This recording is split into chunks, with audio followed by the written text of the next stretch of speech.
কি রে, মন খারাপ করে বসে আছি, কি হয়েছে?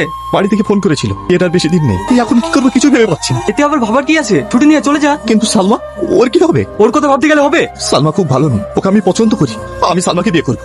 কি সব পাগলের মতো বকছিস? তোর কি মাথা ঠিক আছে? আর কিছুদিন পর তোর বিয়ে, তুই ওকে বিয়ে করে কি পাবি? ও একটা অন্ধ মেয়ে, তুই ওকে আশ্রয় দিয়েছিস ঠিক আছে, তাই বলে এই নয় যে তোকে ওকে বিয়ে করতে হবে। একবার ওর কথাটা ভেবে দেখ, যে ছোট থেকেই মা হারা, যে আমাদেরকে পেয়ে নতুন করে বাঁচতে শিখেছে, তাকে এভাবে ফেলে রেখে যায় কিভাবে বল? দেখ, যেটা হবার নাই সেটা ভাবে লাভ নাই। আজ আমি সবার কাছে বোঝা হয়ে গেছি মা, আমি আর বাঁচতে চাই না। তুমি চলে যাওয়ার সাথে সাথে আমাকে কেন নিয়ে যাওনি মা?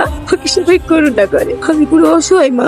সেদিন থেকে চোখ দুটো হারিয়েছি, তারপর থেকে কেউ আমাকে মানুষ বলে ভাবে না। কে? আমি আসুন। আপনাকে একটা কথা কদিন ধরে বলবো বলবো ভাবছি। কি কথা? আপনার সঙ্গে যে অ্যাক্সিডেন্টটা ঘটেছিল তার জন্য দায়ী আমি। শুধুমাত্র আমার জন্য আপনার দুটো চোখ চলে যায়। আপনি আমাকে ক্ষমা করে দিয়েন। এই কি বলছেন আপনি? আমার সঙ্গে যেটা ঘটেছে সেটা আমার ভাগ্যে লেখেছিল, এখানে আপনার দোষ কোথায়? আর তাছাড়া আপনার মতো তো ভালো মানুষই হয় না, এটা ভেবে আপনি কষ্ট পাবেন। ছাড়েন এসব কথা, কদিন পরেই তো আপনার বিয়ে, আমাকে ইনভাইট করবেন তো? আপনি ছাড়া তো বিয়েই হবে না। ছাড়ান এসব কথা। আপনাকে এর আগে একটা জায়গায় ঘুরতে নিয়ে যাবো বলেছিলাম না, রেডি হইলেন? তোর একটু বস, আমি কিছু নিয়ে আসি। সালমা, তোমাকে কিছু বলতে চাই। হ্যাঁ বলুন।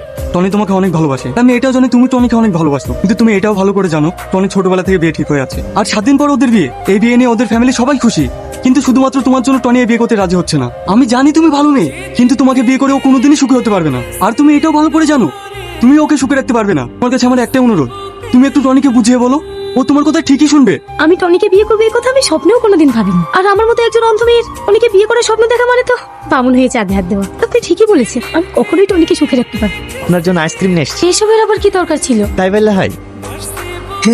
কিরে, ব্যাগপত্র গুছিয়ে কোথায় যাচ্ছিস? আমি একা যাচ্ছি না, তুইও যাচ্ছিস। মানে? আঙ্কেল ফোন করেছিল, আজই আমাদেরকে বেরোতে হবে। কিন্তু সালমা, তোর সব সময় শুধু সালমা সালমা। ব্যাগপত্র নিয়ে আপনি কোথায় যাচ্ছেন? আমি চলে যাচ্ছি। আপনাদের সঙ্গে এতদিন থেকে অনেক ভালো লেগেছে, কিন্তু আর কতদিন থাকবো বলেন? কিন্তু এখন আপনি কোথায় যাবেন? জানি না। আপনাদের বিবাহিত জীবন অনেক সুখের, আমি আপনাদের জন্য অনেক দোয়া করবো। কাঁদছেন কেন? আপনাদের সঙ্গে থাকতে থাকতে আমি আমার দুঃখ কষ্ট সবকিছু ভুলে গেছি। এবার আমাকে নতুন করে বাঁচতে শিখেছি। আপনাদের ছেড়ে থাকতে অনেক কষ্ট হবে, তবুও থাকতে হবে। আপনাদের অনেক মিস করবো। দাঁড়ান, আপনি কোথাও যাবেন, আমাদের সঙ্গে যাবেন।